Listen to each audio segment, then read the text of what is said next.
Prabhu Nityananda Shri Advaita Gadadhar शिवासदि गौरभक्तवृंदा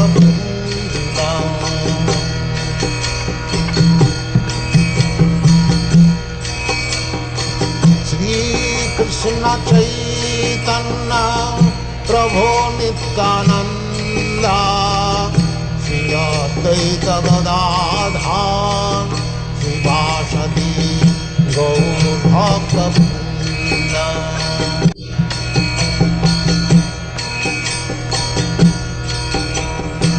Shri Krishna Chaitanya Prabhu Nityananda Shri Advaita Gadadhar शिवासदि गौरभक्तवृंदा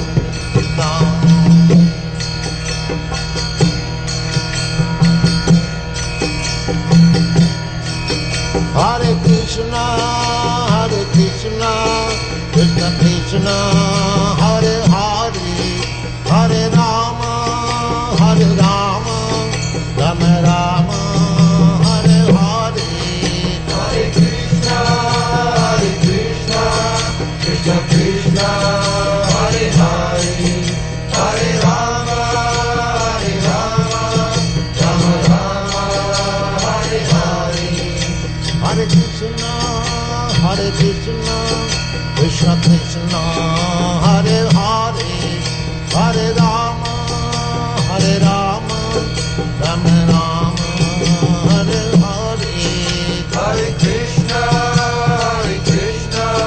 Krishna Krishna, Hare Hare, Hare Rama, Rama Rama, Hare Hare. Hare Krishna, Krishna Krishna, Hare Hare, Hare Rama, Rama Rama, Hare Hare. Hare Krishna, Krishna Krishna, Hare Hare, Hare Rama, Rama Rama, Hare Hare. Hare Krishna, Krishna Krishna, Hare Hare, Hare Rama, Rama Rama, Hare Hare. Hare Krishna, Krishna Krishna, Hare Hare, Hare Rama, Rama Rama, Hare.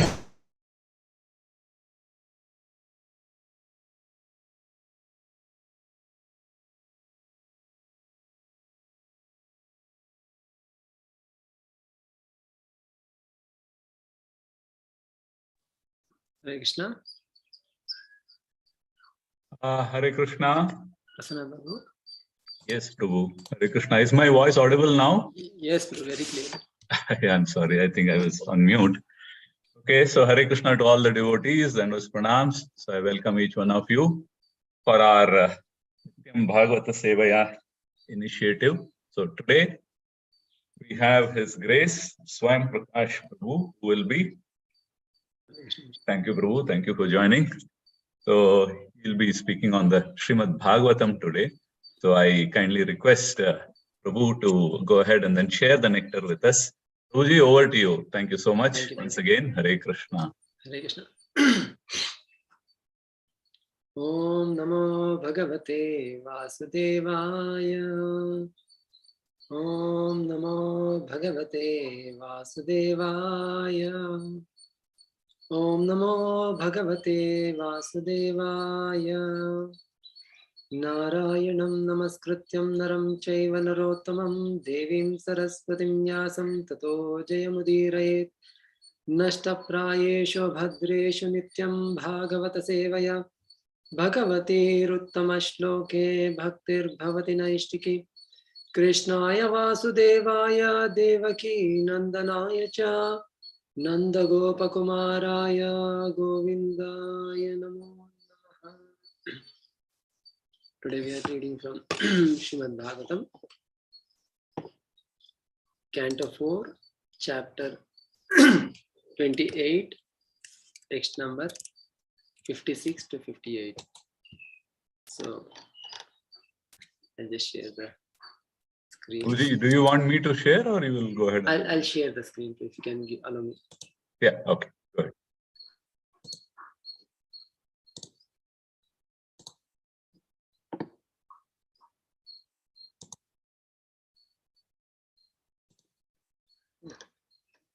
Word to word meaning. Pancha Aramam, 5 gardens. Navadvaram, 9 gates. Palam, Eka, 1. Palam, protector. 3. Kostakam, apartments. Shat, 6. Kulam, families. Pancha, 5. Vipanam, stores. Pancha, 5. Prakriti, material elements. 3. Women. Dhavam, master. Pancharamam navadvaram ekapalam trikostakam shatkulam panchavipanam pancha prakriti tridhavam. Translation by His Divine Grace A.C. Bhaktivedanta Swami Srila Prabhupada. In that city, the material body, there are 5 gardens, 9 gates, 1 protector, 3 apartments, 6 families, 5 stores, 5 material elements, and 1 woman who is Lord of the house. 57. Panchendriyartha arama dwara prananava prabho tejo annani kostani kulam indriya sangraha.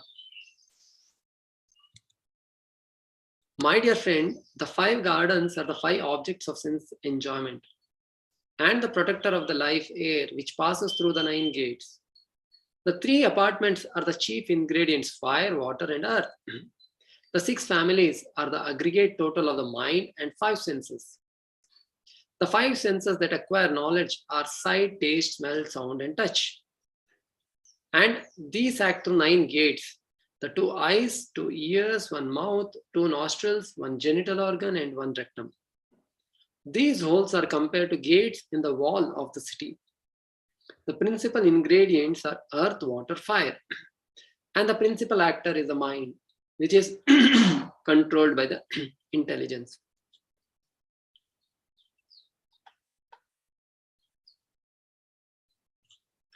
Vipanastu kriya shaktir bhuta prakritiravvyaya shaktadhisha pumam twatra shakti adishta pumam twatra pravishto navabhudyate. The 5 stores are the 5 working sensory organs.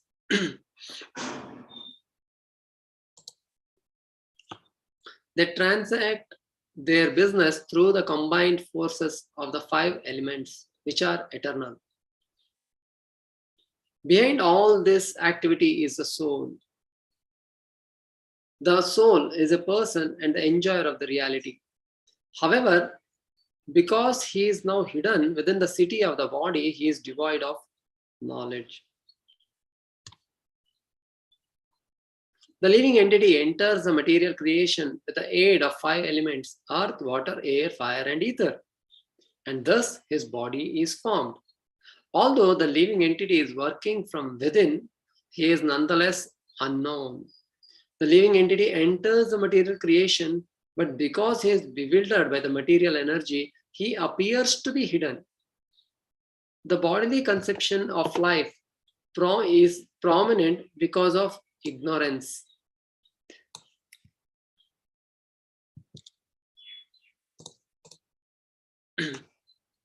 Intelligence is described in the feminine gender, but owing to her prominence in all her activity, she is described in the verse as Adhishaha, the controller.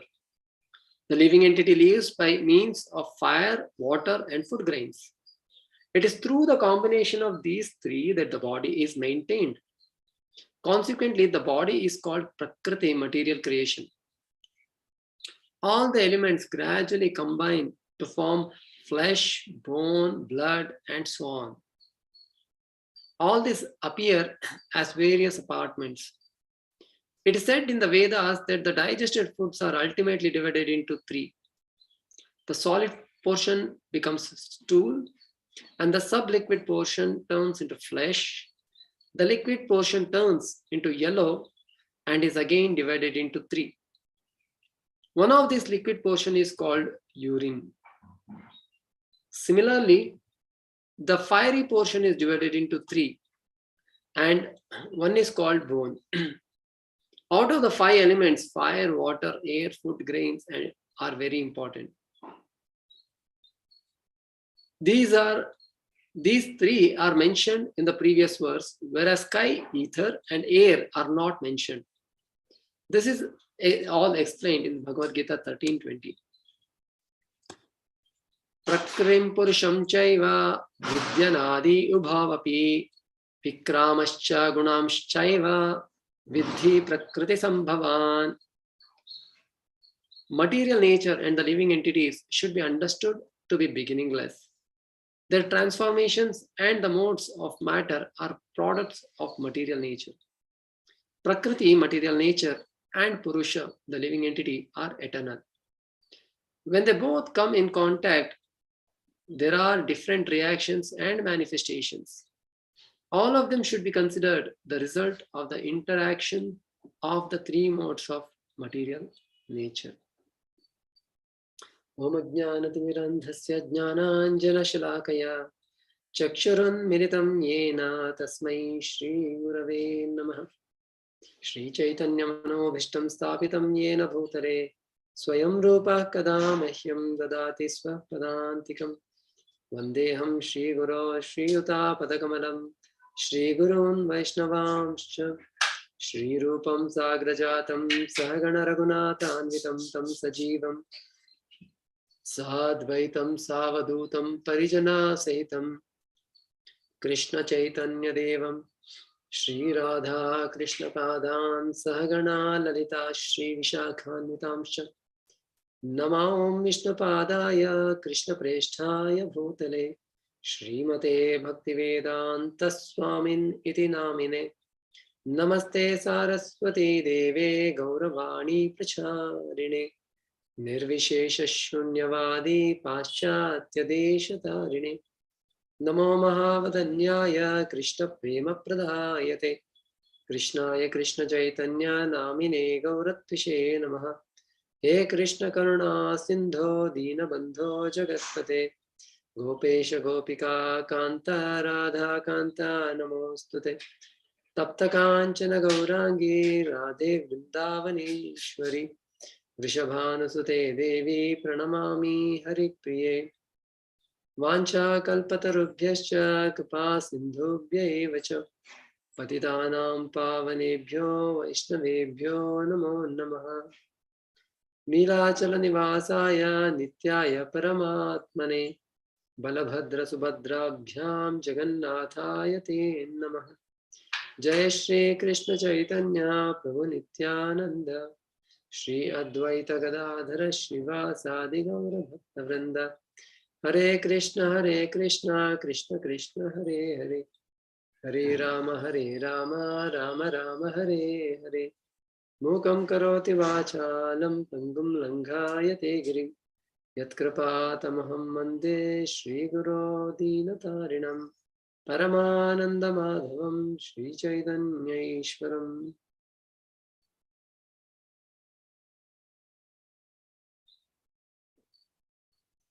Hare Krishna.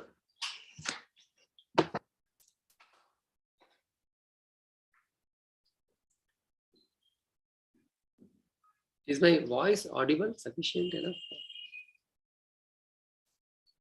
It is fine, Prabhu. Okay. But I think there was a concern, but then later on they said it is fine. Okay. So we are able to see in this the whole description of the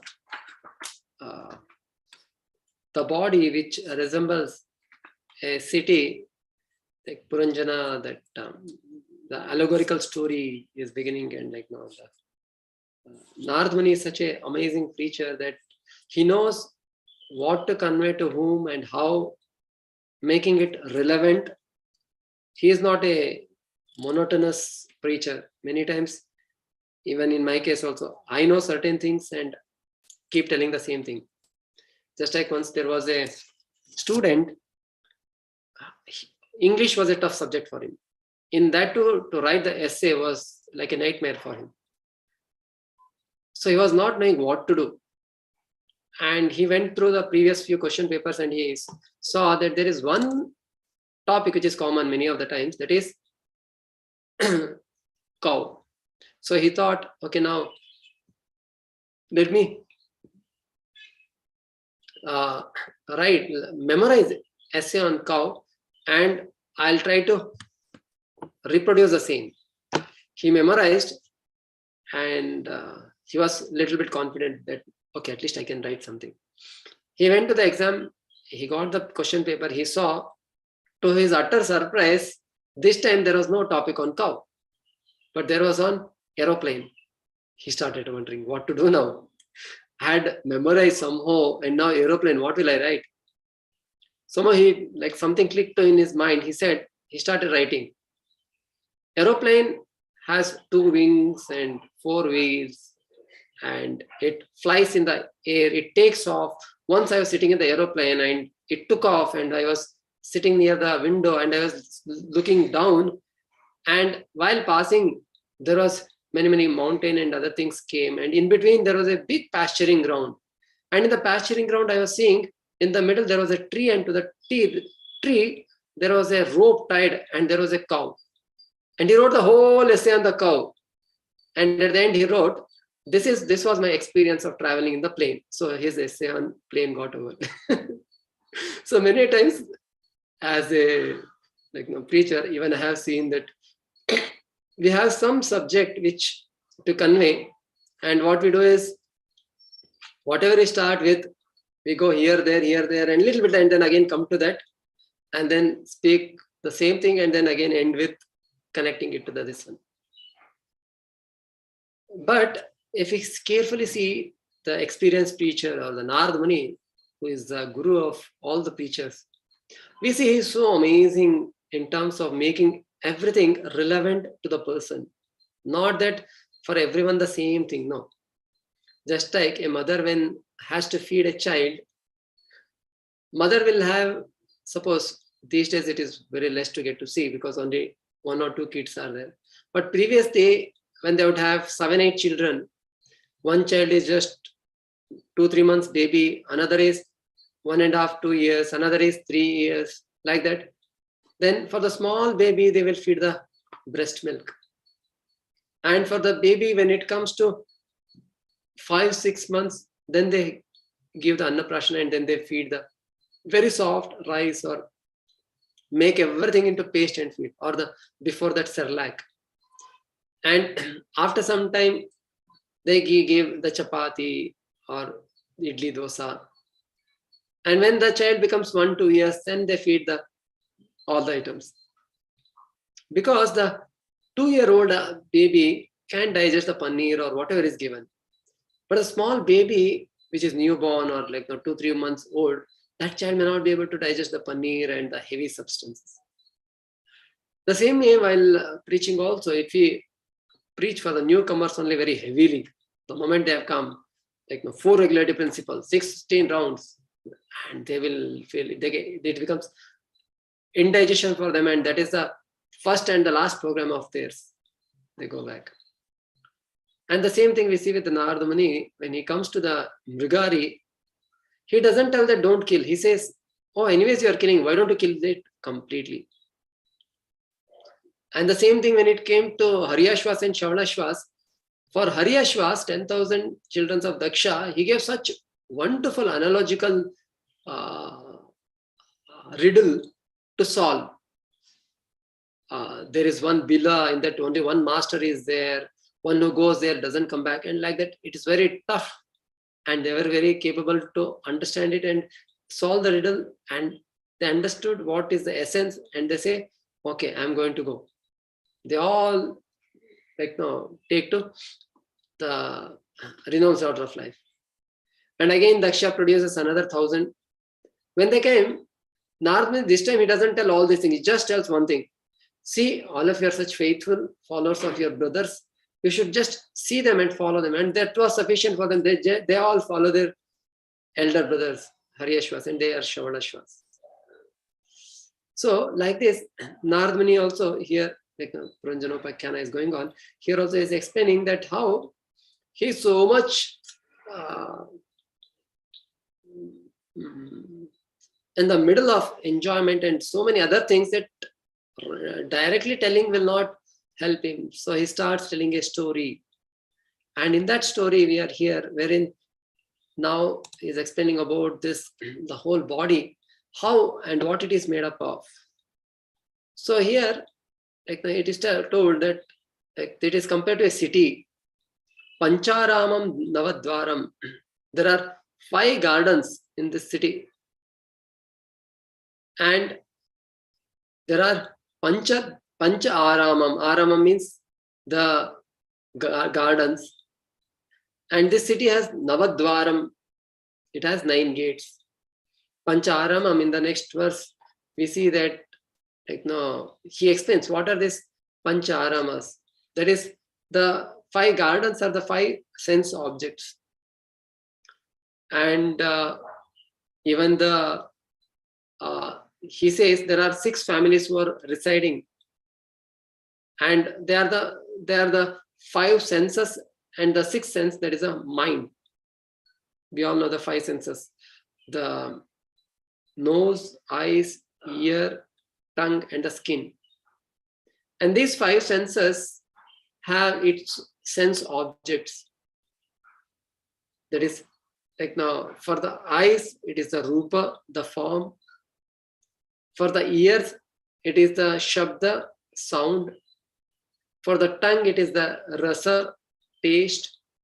For the nose, it is the gandha, smell. And for the skin, it is the sparsha, that is a touch. So these are the 5 senses. Above these 5 senses, which is also called as the 6th sense, that is the mind. And he tells this 6 are the 6 families who are staying there. And he says, Pancharamam Navadvaram. Navadvaram, 9. This city has a 9 gate. And what are the 9 gates? Are the 9 holes which are there in the body. They are the 2 eyes, 2 nostrils, 2 ears, and the 1 mouth, genital, and the rectum. These are the 9 holes, through which we take in something or comes out. Just like in a house, door is the medium through which we enter or we come out. The same way, anything for that matter to enter this body or anything to come out of this body or through these gates mainly. That's why we recently, when the corona was there, it was so much of this was there. Please cover your face with the mask. Make sure your nose and the mouth is completely covered so that nothing enters inside the virus doesn't enter. And some of the Ayurvedic doctors had told, even you take little coconut oil and put it to your fingers and touch it to this edge of your eyes, because there is the holes. So through that also it can enter. So if you put that, then it will not. So like that, these are the Navadvaram. So if you see these 9 gates, what comes out of this is nothing but nothing very good or valuable things. All which comes out of this is something nasty. When it comes out, we ourselves, we don't feel like touching it or something. You want to get rid of it as soon as possible. So that is the nature of this city. In general, when the city is made in such a way that from far or externally seeing it appears to be very beautiful, but inside what is there is nothing but all abominable things, or what comes out of it is also the same. But the package is very nice, and the package is just few microns. Just the moment the outermost layer comes out, then it is done. So just like in the advertisement industry also, what is given a lot of prominence is for the outside packing, how everything is presented or the packing is done. If the packing is good, the product goes. So inside what is there, that is immaterial.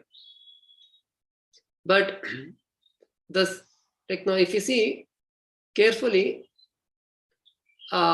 what is more important is not the external covering, but it is the internal product.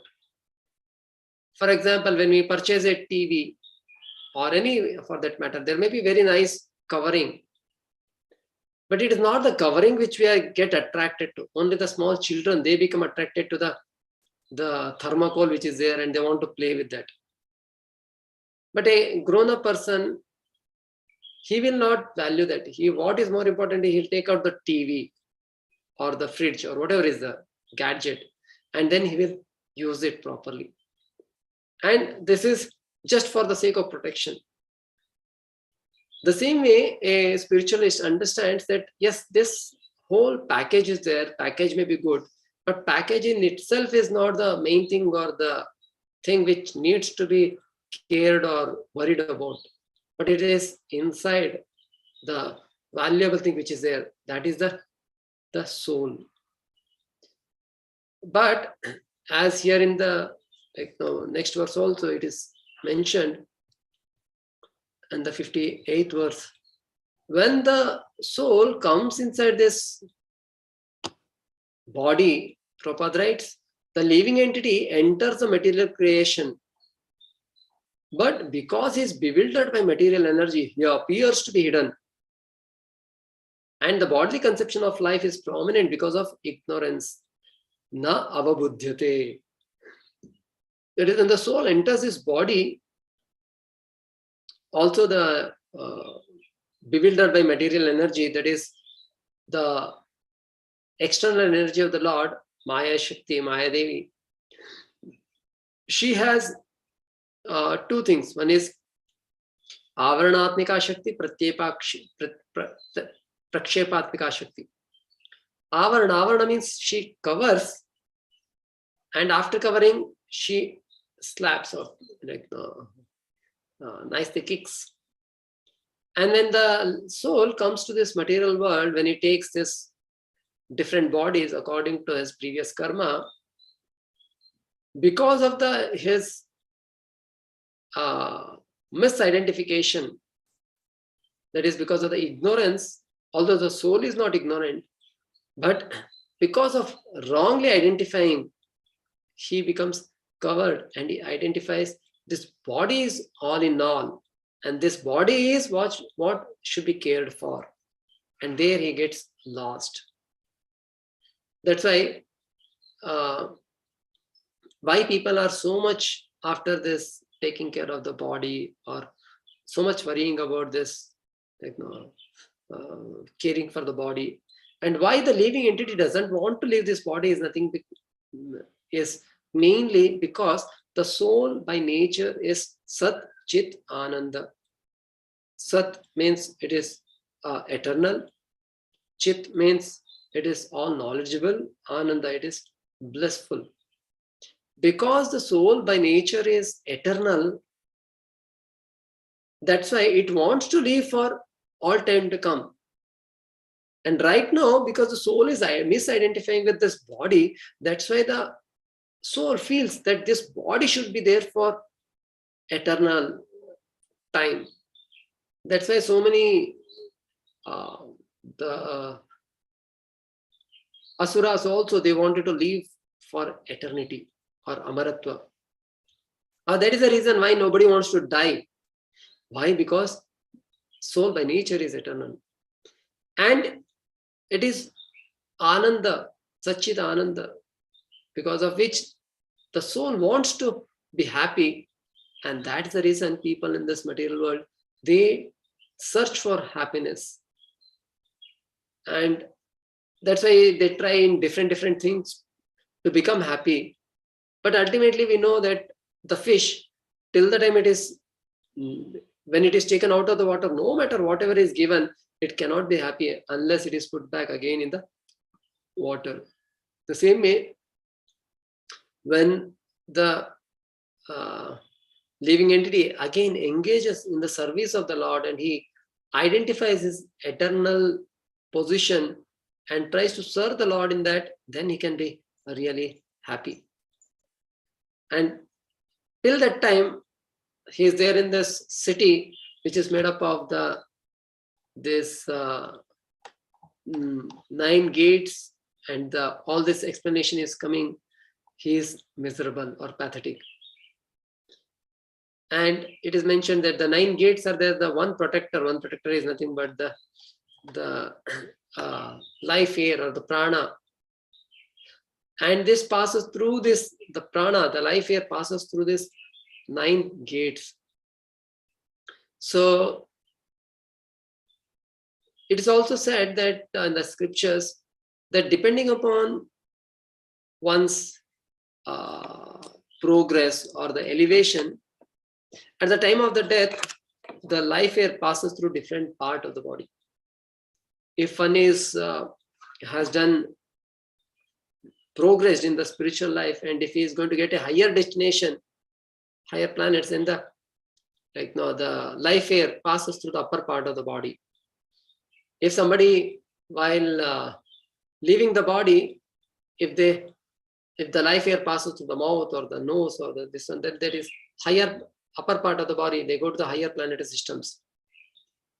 And some of the yogis and the great spiritualists, they have the control over the life air, that before they are not bound by the death or this one, but they have the Ichcha Mrityu, or they voluntarily leave their body by raising their prana shakti and taking it through their their Brahmarandra of the Kapala, and they go to the higher destinations. Whereas somebody who leaves the body through leaving the air through the lower part of the body, they go to the lower planetary systems. That's why if somebody leaves the body, when they, at the time of the leaving the body, if they pass urine or the stool, that means it's understood that the jiva or the life air is passing through the lower part of the body. Although when you say the prana, the life air, generally we say prana and then the one is considered. But actually it is not just the one. There are 10 life airs which the Bhagavata mentions in the 3rd canto, 6th chapter, when Brahmaji describes about the creation and the appearance of Brahma and all comes. That time, Vidura Maitreya Samvada, Maitreya Rishi tells to Vidura about this whole thing in detail. And even when we take our food, at that time generally the Brahmanas, they do Parshinchini. In that also they feed the first 5 grains to the 5 life airs. Prana, Apana, Udana, Samana, Vyana. And there are 5 more. And what it does, the Srimad Bhagavatam 6th canto, it mentions. The life airs, 10 life airs, the prana, it is the air which passes through the nose, which helps in the breathing, that is prana. Apana, it passes in the lower, the prana is upper part of the body, the apana is the lower part of the body, that is through the rectum as evacuated bodily air, that is apana. And the samana prana is it adjusts the food in the stomach and it sounds as bulging, that is samana. The udana, it is through the throat, and the stoppage of this air constitutes suffocation. And the vyana, the total air which circulates throughout the body. These are the primary pranas, 5. And there are 5 more, the secondary, which are naga. This facilitates the opening of the eyes and the mouth. If any of this air is not working properly, then there will be problems in these parts. As we know that the whole body, Ayurveda, based on the Ayurveda, it is kapha, pitta and vata. Vata is nothing but the air. Imbalance in any of these 3 things constitutes some disease in the body. And what the Ayurvedic doctors, they do is nothing but that they hold the pulse and check which is imbalance. And all these 3 things, the 3 nadis, it is said that there are 72,000 nadis in the body, and that the 3 are prime. And all 3 has a different, what you can say, the pulse beating. I don't know the details, but somewhere I had read. One is like the snake, another is like a frog, like that. By that, just touching how it is, based on that, they understand that, okay, something is beating little fast. That means there is some imbalance in that. The other is very slow. That means there is also some problem. So based on that, they make out. The next one is 6th is krakara. It increases the appetite.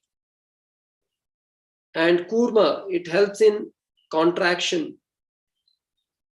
Devadatta, it helps relaxation by opening of the maidu, open, yawning. We yawn at that time, that is because of Devadatta. And Dhananjaya, that helps in sustenance. So these are the 10 prana shakti, 10 life airs, which the Shastras mention. And here also it is mentioned that the combination of all that is mentioned here as a life air. And as we discussed that this life air passes through the 9 gates. All these 9 gates, as I was telling, that it produces the abominable things. But the same thing we hear when Lord Rishabhadeva, who is incarnation of the Supreme Lord, when he was there, when he would pass stool, its fragrance would go for hundreds of kilometers. Because in the body of the Lord, it is completely internal, external, it is the same, pure, spiritual. In case of us, it is inside it is spiritual, outside it is material. Just like the example can be given of the doll, which is completely matter. Inside, outside, it is the matter only. Whereas the Supreme Lord is completely spiritual. Whereas we, externally, it is this body, as it is mentioned, that it is made up of the 5 gross elements. And amongst these 5, it says that the fire, water, and the earth, this is compared to the 3 apartments. These are the chief ingredients with which this body is made up of. That's why it is said 70% of the body is made up of the water. And the earth element is all the bone, and this is made up of the earth element. And the fire is there in the Jatragni, which burns the food. That's why in the next also Prabhupada says, it's of the earth, like the food grains. Because the food grains, when it enters the body, it goes to the digestive system, and there it is fully nicely digested with the Jataragni, and then it gives the strength to the whole body. So these, all the 5 senses which have their sense objects, all these sense objects are very prominent in different animals, just like, and also through those senses which get attracted to the sense objects, they become captivated. Just like the eyes, for the eyes, it is a form which is the beauty. The moth sees the flame or the candle flame, or the fire as a object of enjoyment or the form, and it rushes through that or towards it, and it ends its life. That's why Bhagavad Gita also tells, when the senses come in, the senses and sense objects come together, that's how like the one gets into the misery. And the same way, the ear, it wants to hear the beautiful melodious sound, Shabda, and the deer gets captivated by the melodious sound of the hunter and goes from where this is coming, the sound of the flute, and then goes and gets completely captivated and gets caught. And for the tongue, which is the rasa taste, the fish, although there is so much of things to eat, but it sees one insect, or what do you call that, which is in the bait, and it wants to eat it and goes and gets caught and gets completely destroyed. And for the nose, it is the gandha smell, and the bee, it gets captivated by the fragrance, aroma of the, which is coming out of the lotus flower, and it goes and it sits inside, and it's so captivated, it doesn't understand that slowly the lotus is closing in the evening, and it, although it can pierce through hard objects, but it feels, no, I don't have any energy, and it, by morning, it is dead inside it. And the fifth one is the skin, which is the sparsha elephant. The elephant, how the elephant is caught is with the, like they leave the she elephant, and it goes and they make a ditch, and it passes through aside, but the male elephant doesn't know, wanting to enjoy with this, like rub its skin to the female elephant, it runs behind and then it is caught. Whereas if you see in the case of the human body, the arrangement of the Lord is such that all these five senses are very strong and very prominent. And all the five senses wants to have its sense object. Like they want to grab it, want to enjoy it. That's why the senses are strong and the sense objects are available outside. And that is the time which becomes very deadly. They are getting attracted to the sense objects, but at the same time, by going, just getting engaged in enjoying the sense objects, it gets destroyed. And that's how is explained in the Krishna also mentions in it comes in the scriptures of the body and the chariot example, which I'll just share.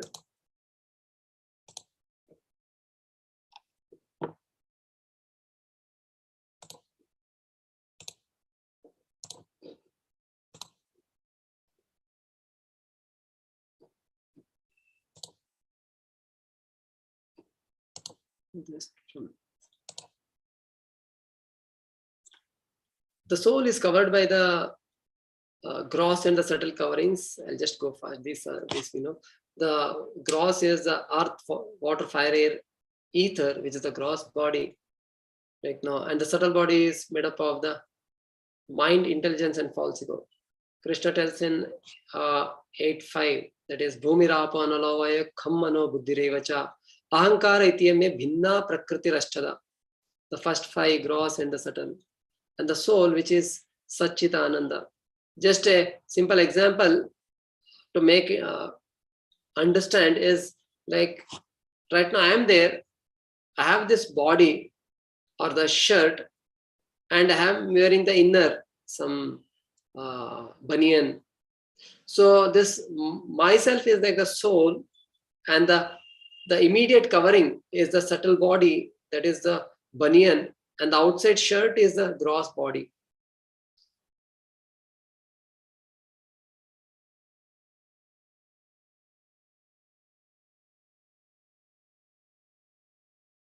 Not the shirt, but my heart, or when immediately like we are traveling in the car gets a dent. Somebody comes very close and makes a scratch. Immediately the scratch happens in our heart. That is because I identify myself with the car. Although I am not the car, nothing has happened to me. But I identify this as I and mine. Because of the same identity of the soul, whatever happens to the body, it feels the pain or the pleasure. Although all this is being experienced with the soul. And the mind, the intelligence, it is the decision maker. And what is the mind? Mind is the storehouse of the thoughts, of the previous experiences and the unfulfilled desires. And all this is stored in the mind, and this takes the soul or this covering, which is there throughout. At the time of the death, this mind also is the covering is there, and this takes the living entity from the present body to the next body based on what is stored in this. And this is a very nice thing. This all of us know that the 5 horses, which are compared to the senses, we see in the neck of the horses, all the 5 senses are there as a necklace. And these 5 senses wants to run towards a sense object. And when they want, they are very ferociously wanted to go in. Just imagine a man has 5 wives, and all the 5 of them are 2 are holding 2 hands, 2 are holding the 2 legs, and 1 is holding the head, and all pull in different directions. Bechara, what will happen to him?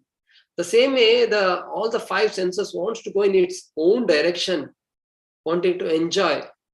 And because they are so strong, stubborn, that the chariot driver becomes bewildered. Where it is going? If somebody knows how to drive the bullock cart or something, if they are going in a proper way, fine. If they are not untrained, then it becomes difficult. Unless he's an experienced driver, he cannot manage it. The same way, the mind is compared to the rope.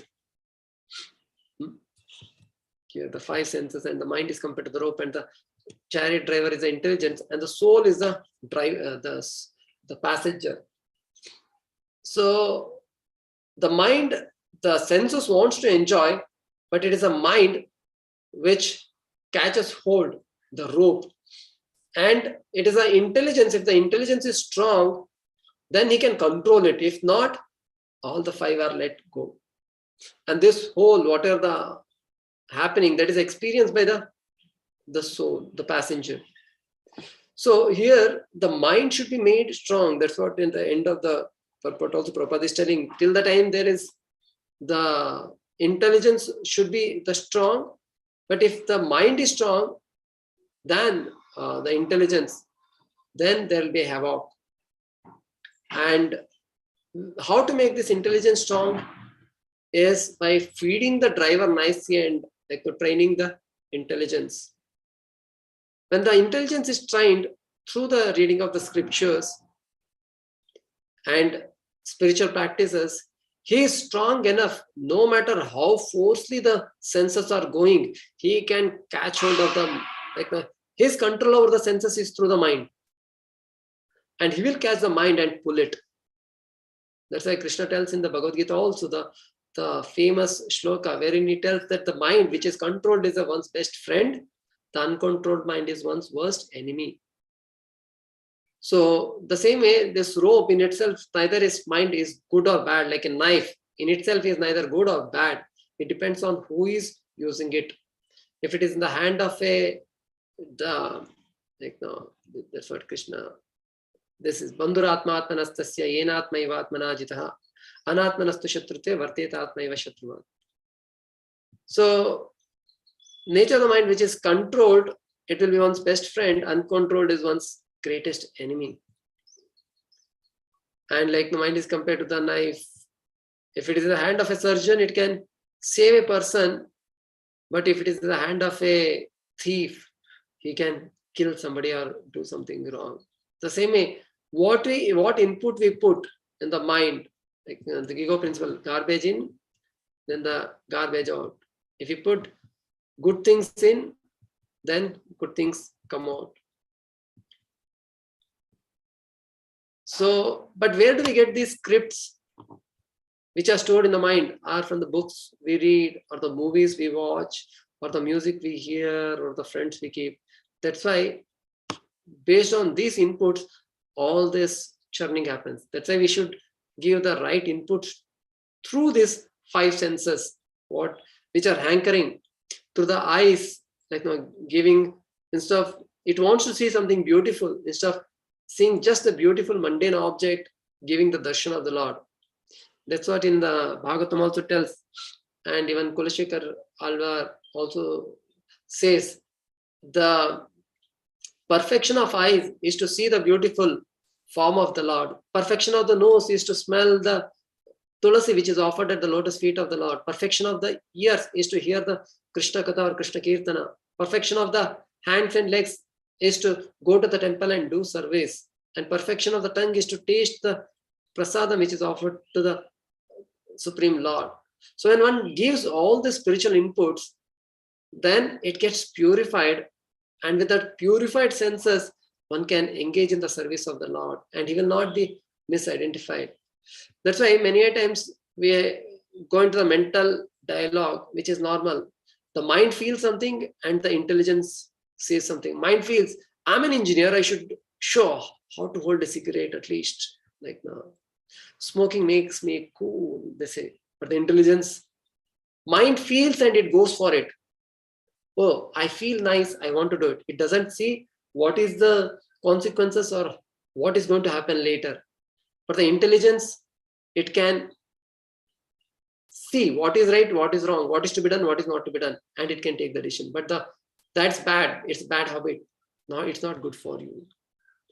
Your parents won't like to see you doing this. You may become addicted to it. Don't get into this. That's how the intelligence guides. If the mind is strong, one may get into the wrong things or do what the mind says. If the intelligence is strong, he will listen to the intelligence.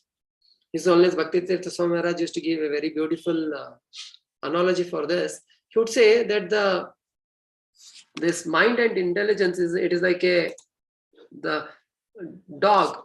It's like a good dog and the bad dog. If the good dog is fed, it becomes more and more strong, and it will be strengthened.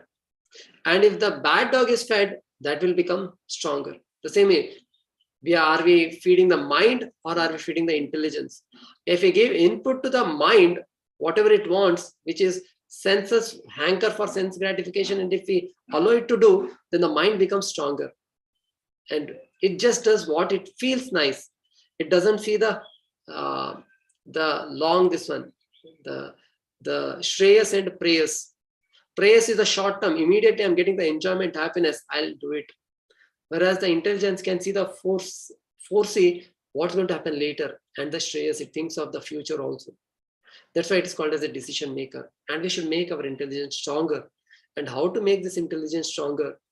That it needs to, the intelligence should have the discriminative power to know what is right, what is wrong, what is to be done, what is not to be done, what is favorable, what is unfavorable. This Vimarshana Shakti, it should have. And this Vimarshana Shakti comes by studying the scriptures. When you read the scriptures, like the Bhagavatam we are discussing every day, this tells us what is right, what is wrong, what is to be done, what is not to be done. That by reading the scriptures, we get this Viveka or Vimarshana, discriminative power. But just having the discriminative power is not sufficient. Just to know what is right, what is wrong. Because one may know what is right, what is wrong, but one need to have the sufficient determination to follow what is right and say no to the wrong thing. Just one small example of the Kashyapa Muni and Diti. When Diti approaches Kashyapa Muni at the time of wrong time, Kashyapa Muni was clearly, he says that this is not the right time to unite. And he gives all the explanation. But finally, he says, although he could discriminate, but he says, because you have approached, I have to fulfill your desire. And they both unite. And the result was Hiranyaksha and Hiranyakashipu. Although he discriminates, but he was not determined enough to say no to the right thing. Whereas the same thing in the case of Haridas Thakur, when the Lakshahira came there, he knew that what is right, what is wrong, what is to be done. Although he understood that this is not the, he's in renounced order of life, and for a renounced order of life, it is not conducive to be in the presence of an opposite sex, that too all alone, and that too at the young age, so beautiful. But because he took shelter of the holy name, his determination was so strong in taking shelter of the Supreme Lord that rather than getting influenced, he influenced the Lakshahira to the extent that at the end, she surrendered to Haridas Thakur and want him to become his disciple. So that determination comes through the chanting. So when we do read the scriptures and chant, then we'll have the Vimarshana Shakti, Viveka Shakti, which strengthens our intelligence, and also the chanting gives us the determination to say no to the temptation, because when we are in this material world, our senses are not completely pure. We are working on it to purify it. At the same time, when we go out, there's so much of sense objects. The whole material world is bombarded with sense objects. See me, and everywhere big billboards and so many eateries. Everything is wanting to catch our attention. So at that time, not to get tempted, we need to have a strong determination that comes through our chanting. So when you do this both, then the driver can peacefully sit in the vehicle, and the chariot, the same chariot which can make a person go in a, what you can say, have humpy dumpy, like no, if the road is like that, then he will get completely shaken and is like no, completely painful. The body becomes very, he's disturbed. But the same body can help us to go smoothly, and the same body can help us to go back to the spiritual world. So then when makes the intelligence stronger and use all the senses in the service of the Lord, that is the perfection of our life. So that's what the conclusion which is going to come to. And these are few things which I could touch upon. There are a few more things about the subtle things, which some things I also could not get the details. Even Acharyas doesn't mention about. There are three things. The gross part of the food has three things which mentions: the gross, subtle, and the consciousness. That the liquid part, Prabhupada mentions, it goes as the urine, and the solid part comes as the waste. Semi-solid part is that which makes the flesh. Another place also I have heard that whatever food we take, in that the gross part comes out in the form of the waste, and the subtle part makes this. The gross part helps in the making this body also, and the subtle part in terms of the blood and the intelligence and all. The third one is the consciousness, and that consciousness affects our consciousness. That's why when we don't take food outside made by someone else, because what consciousness with what they have prepared, that will affect us. That's why whatever we take, we offer it to Krishna first, so that he can remove all the unwanted things. That's why a mother in the home, she may make a simple rice and rasam, and rasam may not be, the salt may not be sufficient, but still it can give satisfaction because it is cooked with love and affection. Whereas items may be very tasty, which is made it in the somewhere outside in the restaurant, but the person who is cooking, he is making it for the sake of taking money. So although it is tasty, but one will not feel that satisfaction because there is no love or something. There is expectation. So these are few things which I thought of sharing. I thank for this opportunity to share or myself being in touch with the Bhagavatam for some time. Thank you very much. Hare Krishna. So if any questions, comments, or any reflections. Hare Krishna Prabhu. Thank you so much for the wonderful class. I think there are so many takeaways. I think I'm sure devotees would love to share those. Before that, like the way you were explaining the analogy of what is in the verses and comparing it to the body and the senses, helping us to understand the functionality as well as the duality that is present, and then how the mind functions, and then how the intelligence is governing it, and then how we have to raise our intelligence. The aspect of purification becomes so simple in terms of trying to use senses in the service of the Lord to achieve the purification. So there are so many inputs, like in engineering parlance, they say, like, you control the input, then you can control the output. So these are some of the thoughts that I could gather from here. Thank you so much, Prabhu. There are a couple of questions also, but before the questions, if anybody has any comment to make or any question, then please go ahead. Devotees, over to you all.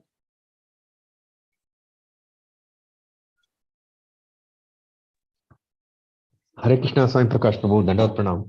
Yes, Thank you very much for a very nice class, and that too with a very short notice I gave.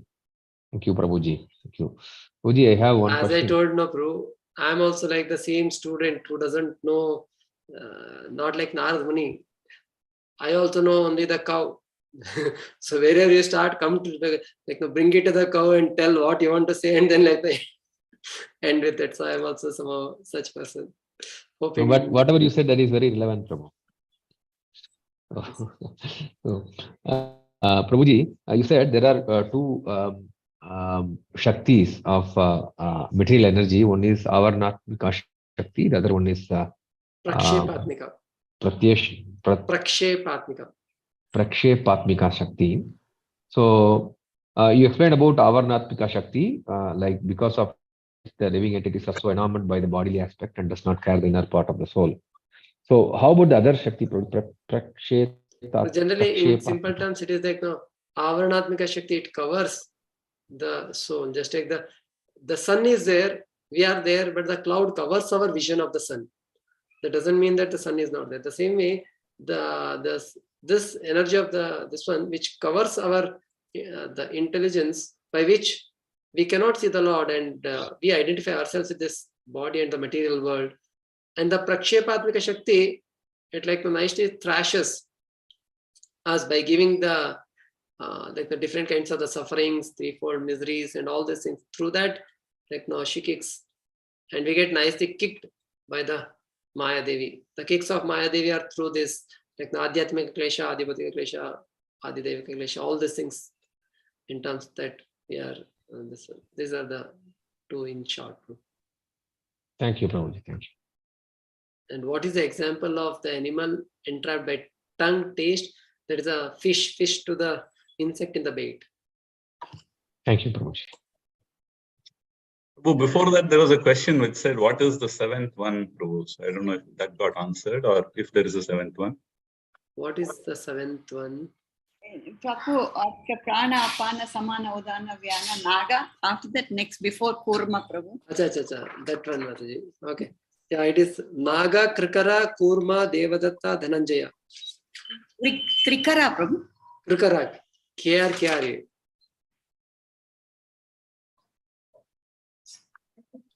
If you want more details, Mataji, it comes in the third canto, sixth chapter, verse number around 10, like now, between 9 and 10, something like that. In that it comes. But yours is condensed, Prabhu. But what does Krikara do, Prabhu? Krikara, it increases the appetite, Mataji. Increases. Thank you, Prabhu. Which sloka number, Prabhuji? Yes, Bhagavatam third canto. 3-6, around 9-10. Okay, thank you. Yes, please. And Prabhu, there is one question from Her Grace Malini Mataji. Malini Mataji, what makes our mind so stubborn that we are unable to develop the Viveka Shakti in spite of all our reading? So, Mataji, it is even what to speak of us, even Arjuna, he's telling to Krishna that Chanchalami Manakrishna Pramati Balavadridam Tasyam Nigramanya Vayurva Sudashkaram, that the mind is so stubborn and it's so obstinate that controlling is very difficult. I can control the wind, but I cannot control my mind. And immediately Krishna also says that, yes, Arjuna, what you are saying is correct. This 634, 635 verse number, Bhagavad Gita, 6th chapter. So there also Krishna tells that it is so strong. It is made like this because the nature of the mind is to go by, it is based on the instinct, what I feel. I feel nice eating it. Like the child feels eating ice cream is very tasty or very good. It cannot see that if I eat ice cream, my throat will get infected or like I'll catch cold. That is the nature of the mind. Wants to immediate satisfaction, immediate this one. Whereas the intelligent thinks whether is it right or wrong, good or bad. So, although one thing is that our mind is stubborn, and in spite of our reading and all, we may not be able to have, that is one thing we need to see. Yes, we may be reading it, sure it will help us, but at the same time, with what intensity or how much we are absorbing ourselves. Sometimes the student is sitting in the class, the teacher is teaching, and the teacher is writing in the note, the blackboard, and he is taking down the notes. He is writing exactly what the teacher is telling, and his ears are listening, but his mind is somewhere else.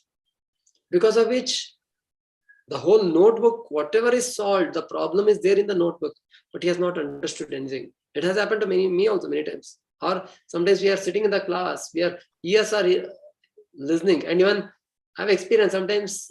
Recently, I was just telling, 2 days back, I was sitting in the Mangalarti. I was like the Samsar Dava, singing started, and my mouth is singing.